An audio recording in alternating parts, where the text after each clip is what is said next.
Welcome to recipes in my way. இன்னைக்கு நம்ம பார்க்க போற டிஷ் முட்டை குருமா.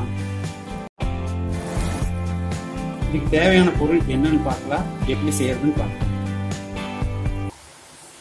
5 முட்டை எடுத்திருக்கு, 1/4 மூடி தேங்காய், 4 முந்திரி பருப்பு, 1/2 ஸ்பூன் சோம்பு போட்டு அரைச்சி எடுத்து வச்சிருக்கு, 3 பெரிய வெங்காயம் பேஸ்டா அரைச்சிருக்கு, 3 தக்காளி பேஸ்டா அரைச்சி வச்சிருக்கு, மஞ்சள் தூள், பச்சை மிளகாய் 4,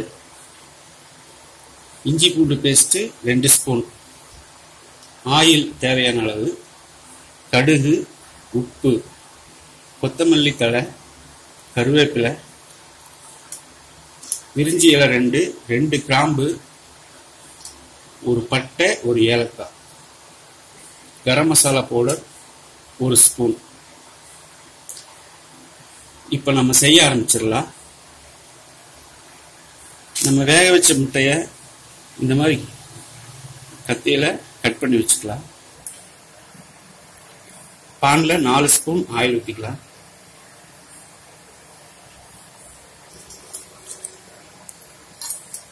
ரெண்டு விரிஞ்சி இலை, ஒரு சின்ன பட்டை, கிராம்பு, ஒரு ஏலக்காய்,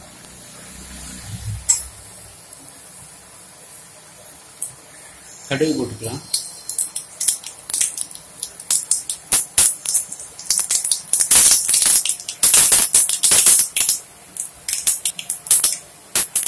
கருவேப்பிலை போட்டுக்கலாம். பச்சை மிளகாய் 4,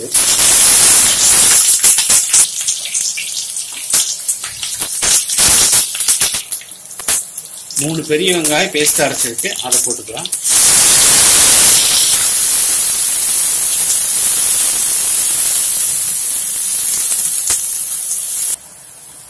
வெங்காயம் நல்லா பச்சை வாசனை போற அளவுக்கு வதக்கிக்கணும். இஞ்சி பூண்டு பேஸ்ட் 2 ஸ்பூன்,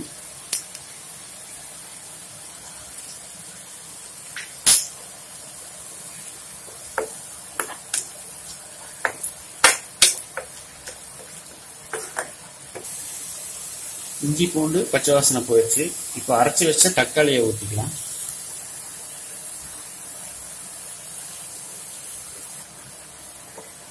தக்காளியும் நல்லா பச்சை வாசனை போகிற வரைக்கும் வதக்கணும்.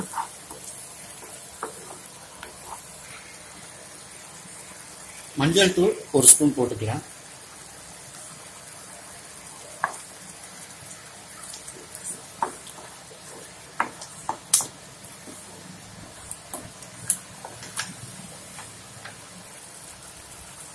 ஒரு 5 நிமிஷம் நல்லா மூடி வச்சிடலாம்.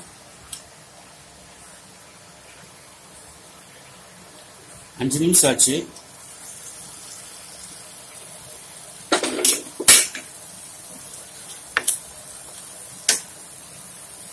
உப்பு போட்டுக்கலாம் தேவையான அளவு.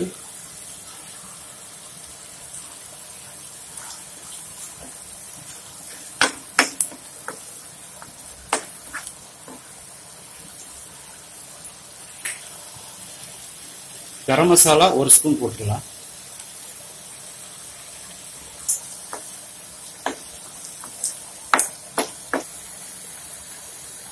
ஒரு டம்ளர் தண்ணி ஊற்றிக்கலாம்.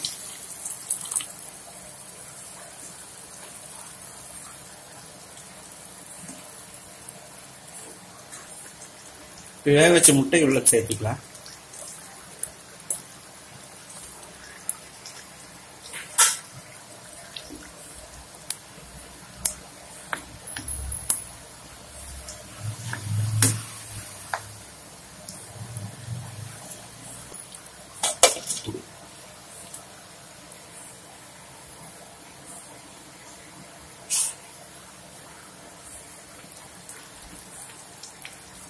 கிரேவி கொதிக்குது. இப்போ நான் ஒரு முட்டையோட மஞ்சள் கருவை பொடிச்சு விடுறேன். இது போட்டா நல்லா இருக்கு, டேஸ்ட் ரொம்ப நல்லா இருக்கு.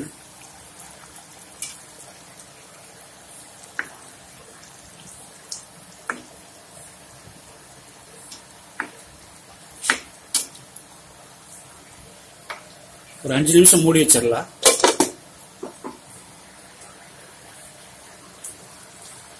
இப்போ அரைச்சி வச்ச தேங்காய் பேஸ்ட் ஊற்றிடலாம்.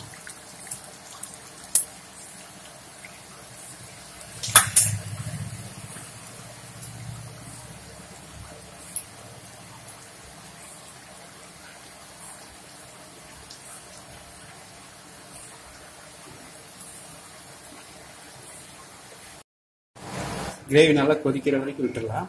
ஒரு 2 நிமிஷம். தேங்காய் ஊற்றுனதுக்கப்புறம் 2 நிமிஷம் நல்லா கொதி வந்துருச்சு. இப்போ நம்ம கொத்தமல்லி தழை தூவி இறக்கிக்கலாம்.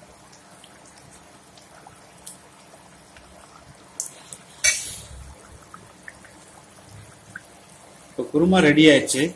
இந்த குருமா தோசை, சப்பாத்தி, பரோட்டா எல்லாத்துக்கும் நல்லா இருக்கு. ரொம்ப டேஸ்டா இருக்குது.